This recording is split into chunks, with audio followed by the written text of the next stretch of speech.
This episode of ETC is brought to you by Rick and Morty on Adult Swim. Heaven, I'm in heaven. Just kidding, it's Abu Dhabi, but Yes. what's the difference, really? I know. Well, you can't really see anything because it's so bright and hot out. But we'll do it. They'll do a shot right now of what the actual background looks at when it's not blown out. Yeah. There it is. That's it's an beautiful. oasis. This place is just fantastic. It's a beautiful country. Everything's super clean. The people are really nice. I took a dip in the Persian Gulf this morning. Isn't that a war? No. It was a body of water? It was a great place to swim. Yep. But let's move on because it's Tech Tuesday and we got some tech stories for you. Yeah, we do. Driverless cars are a fantastic inevitability in the future very soon, but if it never fully takes off, that's going to be your fault. You did it. Or the mainstream media's fault who, they can't help but spin this into robot cars involved in accidents. Are you on their hit list next, Elliot? Well, let's step back from those lamestream media stories to some actual facts. Yeah. Google has a great track record. They've only had 12 minor accidents in the course of their 1.8 million test drive miles that they've driven. That number alone is pretty incredible, but even crazier than that is the fact that every single one of those accidents was caused by a stupid human. Yeah, that's all your fault, guys. Yeah, don't blame the adorable car. Yeah. Car is perfect.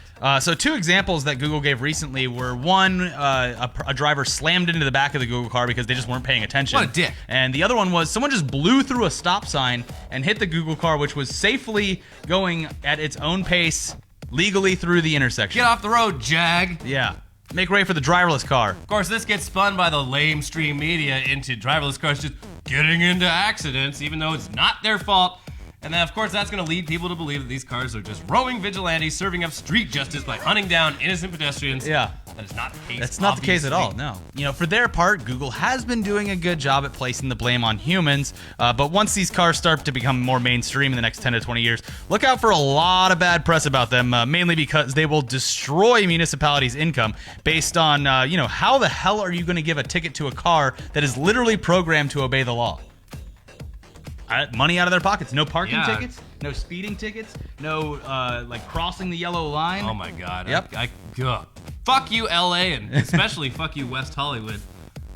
So yeah, there you go. I've given you a lot of money. Yeah. Never again. Either way, coincidentally enough, my friend took a photo today of herself in an Uber with the Uber driver staring at one of the driverless cars, just basically peering into his obsolescence in the future, just like, oh, I see you, robot. he's going to take my job. Anyways, let's move on because where there is monumental success in the tech industry, there's also monumental failure. And that failure this week goes to none other than Amazon.com. Yeah, what the fuck was that all about? Yeah. Jesus. I mean, where do I get started with Prime Day? It came at the perfect time for me because I was moving. And I was like, oh, great. Better deals than Black Friday? Maybe Furnish I can that house. Pick something up for the new apartment, maybe a TV. Who knows? These deals are going to be better than Black Friday. Bigger than Black Friday. Yeah, they were making big promises. They were like, oh, this HD TV 1080p LED is just $110. Yeah. And others such as things. But that's just not what happened. Because what happened on midnight of July 15th can only be described as a fake Amazon sale, basically a garage sale, basically a get all this shit out of our warehouse because we got next year's shit sale. Yeah. Yeah, I mean, one of those sales where it's like the price that they're offering you as 70% off is really just the standard price on an item from pretty much anywhere else on the web. Yeah. If you tried to cross-reference any of their deals. Yeah, no, they were all exactly the same as Yeah. stuff you can get elsewhere. Yeah. Yeah. And we're not even talking about items that would be considered doorbusters like TVs, video games, big home goods, and other electronic items like that. There was some weird stuff that was actually on sale at the Prime thing. So what they actually served up were, Sharpie markers for $5 off their original price, a 24-inch long-handled shoehorn, 20% off dish detergent, a 128 megabyte PS2 memory card, or in some cases, nothing at all. What do you mean? It was, you would scroll and it would just go, there are no deals under electronics. It was absolutely ludicrous. I mean, now in retrospect, obviously their plan wasn't to do some sort of doorbustery Black Friday thing. So why did they pitch it like that? Yeah. People were obviously pissed about the whole situation and immediately took to social media with a barrage of tweets and posts about it. Everyone was disappointed, except Amazon, who in some weird attempt to combat the negative social media posts, released a statement about Prime Day's success, basically despite all of the criticisms. I'm sure they made money. Yeah.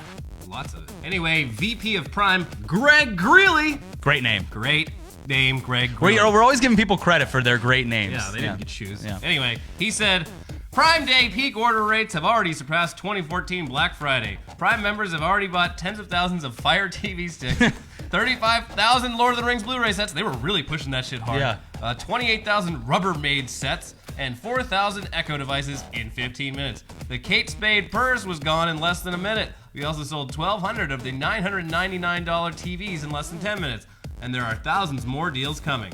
Well, congrats to the 4,000 people that picked up that talking trash can.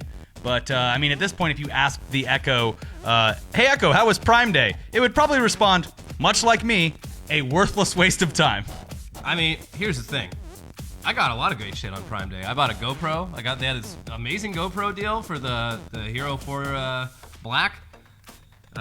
Basically saved like $250 on accessories. So there you go. You were the only person that won. I bought a Tascam audio recorder for like $30 off. It was literally specifically designed to please you. Yeah, I got in and got out within 5 minutes. It was like, well, check, my whole check. problem with the thing was that I stayed up until midnight to get all these deals, and then midnight came and it was like, do you want this Tupperware? Do you want this Tupperware? You want these diapers? Everything launched at like 9 a.m. It wasn't the dream that I expected. If they had called it the Amazon back to school sale or the Amazon, that'd been fine. Amazon like clearance sale, like something like that, it would make sense. But just it's not Black Friday. Nope. So moving on, there's a lot of new data coming out of this Google earnings report, and although it's not really a surprise, it is pretty cool news. YouTube is now officially bigger than cable TV. Sort of. Yeah, so in the highly sought after age range of 18 to 49, YouTube is bigger than any one single cable network, be it MTV, AMC, FX, and so on. So take that, MTV. We did it. We piss on your grave, unless you want us to appear on a show, in which case, yeah, no, we'll do that. No one will watch it, but we'll do it. Yeah, that's fine. All of this shouldn't be surprising to you, the viewer who sits here and watches content just like this, but let's go through the boring stats as quickly as we possibly can. The visitors to YouTube's front page are up 3 times year over year. Watch time is up 60% year over year. Even on mobile, YouTube has seen session times over 40 minutes. Yeah. Here at ETC, we pride ourselves on doing longer form videos, and that's kind of for you. I think we appreciate more of like the sit back approach to YouTube videos, kind of making it more like a TV model, but still available on YouTube. We try to aim for that length that's like about 10 minutes usually. Pull your pants down, sit on the toilet. Yeah. Press play, and by the time you're wiping, the video's wrapping up. Yeah. I think that's a perfect time. Well. Yeah. So the strongest numbers are obviously from kids whose parents are reporting almost unanimously that their children prefer mobile YouTube consumption to traditional TV. Although we did see a kid watch Frozen over and over and over again on the 16-hour flight to Abu Dhabi yesterday. He just wouldn't let it go. It was literally, okay, we're stopping now. So either way, YouTube is the king. Yeah. For now. There's still time for other companies who brand themselves as cable alternatives to catch up and snatch some of those eyeballs, but YouTube is the king, and you will politely kiss the king's jewels. Kiss the king's jewels. Or these ones down here. I'm the motherfucking king. Yeah. Okay, so speaking of consumers choosing alternatives to TV, Netflix is in the news again, and this time it's making people sad because, of course, they're talking about raising their prices. Yeah. This doesn't piss me off, and we get into it. Shit gets more expensive. Yeah. So Netflix's CEO, the great Reed Hastings, said that it won't happen immediately and it won't be that much. He said, over the next decade, that's 10 years, I think we'll be able to add more content and have more value, and then price that appropriately. While there's currently no statement on how much the price will be raised for Netflix, you can kind of expect some kind of tiered system where they were alluding to the fact that you'd be paying more for 4K streaming. So I don't think that's really that big of a deal. You're using more of their bandwidth, so it kind of makes sense. It also makes sense considering how much Netflix has been spending on original content. The lion's share of that content being just fantastic overall. Yeah, haven't really had too many duds. Yeah. So, I mean, let's think about it. A 4K Netflix experience with all the bells and whistles, all the good content. I'm going to say $15, Bob. Yeah, it's kind of like in line with how much the HBO Now service costs. I couldn't imagine it going higher than that, but still $15 a month is a steal for Netflix. Little HBO Now tidbit. Doesn't work on rooted phones. Oh, there you go. Fuck you, HBO. Also, another quick tidbit story out of the tech world. Twitter has changed all of your backgrounds to white. Have you noticed that, Elliot? Did you go on Twitter on your laptop or your tablet? I only use it on the phone. So it's all white now. No idea why they did it. It's still, your background will still appear for people who are visiting your profile, but from now on, when you look at notifications or your own page, the background is white. They haven't said why.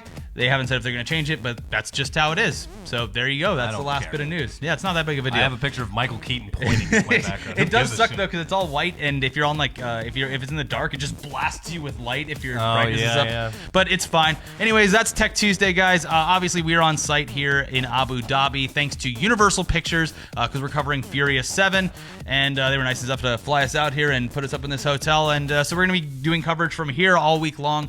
And we hope you stick around and enjoy our other content over here. We did a podcast with Rob Fee. That was a lot of fun. Yeah, we called out the fat Jew for being a fat thief. Yeah, he is. He's a fat thief. And also check out our other content. We have a news dump and an episode of Tugs. So we'll see you guys next time.